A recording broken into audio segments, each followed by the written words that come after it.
후보님 이틀 연속 고생이 많으십니다. 네.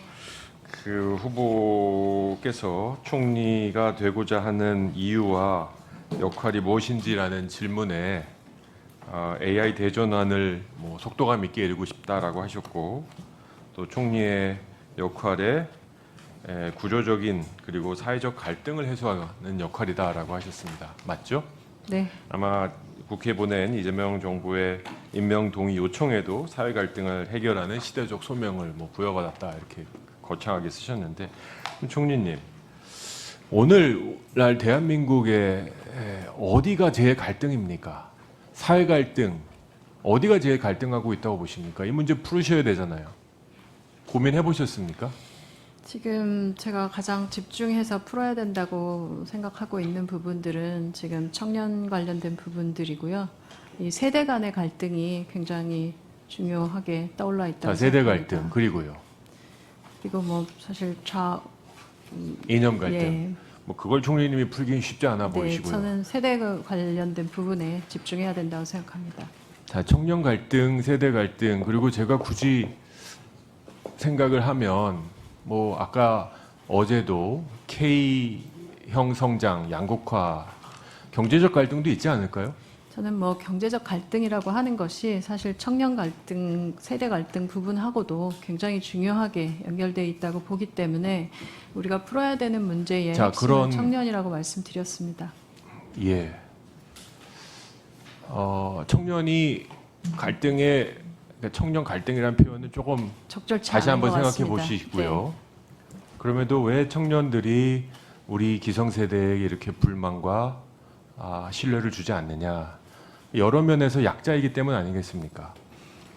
앞으로 열심히 우리가 시키는 대로 그 어려운 공부해서 대학 갔는데 일자리 하나 없고, 열심히 일해봤는데 집값 올라가는 거, 이젠 또 집도 못 사게 하고, 이런 여러 가지 불만들이 있는데 총리의 역할은 저는 이런 갈등을 조정하는 과정에서 그래도 51%는 우리 사회 약자 편을 대변해야 되는 게 맞죠? 네, 그렇습니다. 자, 그런 과정에서 제가 어제 논의했던 그 온라인 플랫폼법 관련해서 플랫폼 기업, 대기업이죠. 네이버 말할 것도 없는 대기업이고요. 전 세계적으로 플랫폼 기업은 다 대기업입니다. 빨아들인 효과 때문에 그런 거 아니겠습니까? 하지만 거기 입점하는 소상공인 단체들은 우리 사회에는 여전히 약자들입니다.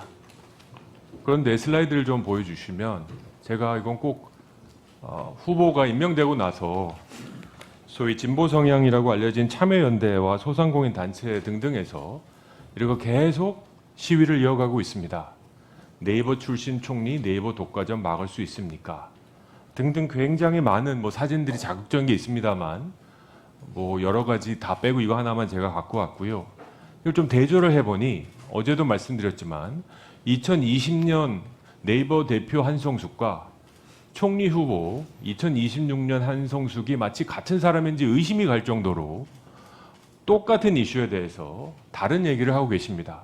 2020년 네이버 대표이실 때는 공정위에서 200 몇십억의 과징금을 매기니까 불복해서 소송을 제기하셨죠. 그리고 소송으로 가서 이기셨습니다. 실질적으로.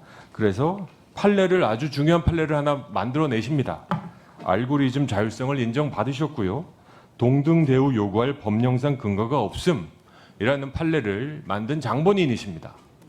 그런데 지금 온라인 플랫폼법은 그걸 고치자는 겁니다. 이 정부의 핵심 과제 중에 하나인 온라인 플랫폼법은 말도 많고 탈도 많고 여러 가지 국제적으로 이슈도 있습니다만 이 취지만큼 전 동의가 됩니다.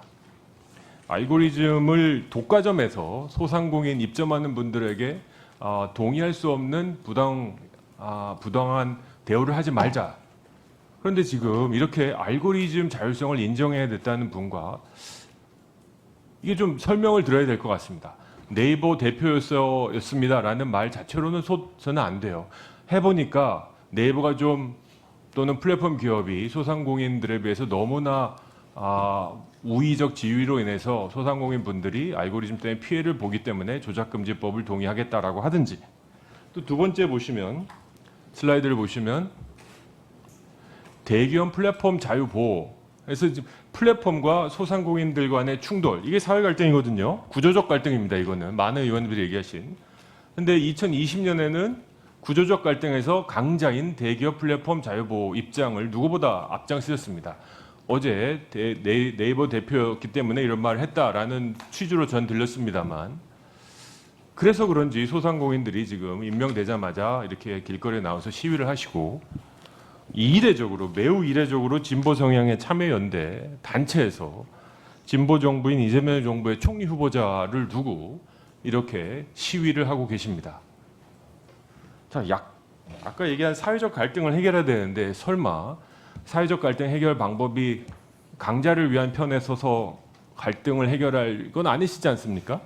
네. 그래서 이런 것들이 저희가 야당 의원으로서 과연 후보께서 총리로 인정받을 때 사회 갈등을 풀어낼 만한 진심이 있는지, 그리고 네이버에 있었을 때도 이제는 할 수 없는 일이지만 저 때 네이버 대표임에도 불구하고 국회에서 또는 네이버 안에서 이거 좀 너무하다, 우리가 갖고 있는 독점적 지위 때문에 소상공인들이 피해를 본다, 이런 거 좀 조정하자 라고 해서 어떻게 좀 하셨으면 그게 굉장히 지금에 와서는 앞으로 총리로서 더 잘하시겠구나라고 저희도 박수 칠 것 같은데, 실은 저희는 후보의 그 서면 답변만으로는 이해가 안 되고 솔직히 잘 믿어지지가 않습니다.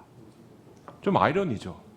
진보 정부에서 가장 부자인 0.1% 소득 자산가를 임명하고 과거 걸어온 길이 대기업과 소상공인이 싸울 때 대기업 편을 들으셨던 그분이 이제는 사회 갈등을 해결하셔야 되고 소상공인 피해를 보호하셔야 됩니다. 불안불안해하는 소상공인들이 잘못된 겁니까? 한번 답변해 주시죠. 네, 온라인 플랫폼 관련돼서는 말씀드리겠습니다. 제가 온라인 플랫폼에서 공정위 관련 건만 이렇게 따로 떼서 말씀하시니까 굉장히 이 부분만 보이는데요. 지난 네이버에서 제가 일하면서 가장 집중했던 부분들은 아까 백승아 의원님 말씀 주셨던 것처럼 프로젝트 꽃이라고 해서 소상공인들이 어떻게 플랫폼 안에서 사업을 잘 할 수 있도록 할 것인가라는 부분에 굉장히 집중했고, 그 부분 때문에 지금 현재 70만 정도의 소상공인들이 온라인으로 와서 사업을 하는 환경을 만들었습니다. 아까 반대하시는 분들도 있지만 제가 됐을 때 소상공인연합회나 시장상인연합회나 이런 것들의 환연 성명도 굉장히 많았고요. 물론 단체들마다 다 생각이 다르셔서 필요한 부분들 의견 내실 수 있고, 그리고 제가 고쳐야 될 부분들은 잘 고쳐야 된다고 생각합니다. 알고리즘 자율성을 인정해야 된다, 아니면 조작 금지해야 된다? 알고리즘 관련된 부분들은 그 내용들에서 조작 가능성이라고 말씀하시니까, 조작이라고 하는 것은 굉장히 불법적인 부분이라고 생각합니다. 불법적인 부분들이라면 제재를 가해야 되는 부분들이고요. 순수하게 단순한 알고리즘에 대해서 이 부분들을 모두 공개하라고 하는 건 그거는 비밀일 수 있는 부분이 아닙니까? 그래서 그 부분에 대해서 입점한 소상공인들에게 피해가 가는 부분에 대해서 좀 더 과감하게, 그리고 어떤 부분들을 제재를 가해야 되는지는 지금도 지금 보고 있는 상황이고요. 그리고 소상공인들이 제공한 정보의 소유는 어디에 있느냐라고 하는 부분들도 잘 이야기돼야 되는 부분입니다. 지금 소상공인들에게 플랫폼이 주고 있는 데이터들도 꽤 있습니다. 사업한 데이터, 그리고 사업 이후에 어떤 데이터들을 쓸 수 있는지, 비즈니스 할 때 무엇을 도와줄 수 있는지 하는 부분들의 데이터를 계속 공개해주고 있고, 이걸 잘 하고 있는 플랫폼들이 시장에서 이겨가고 있는 중입니다. 때문에 네네.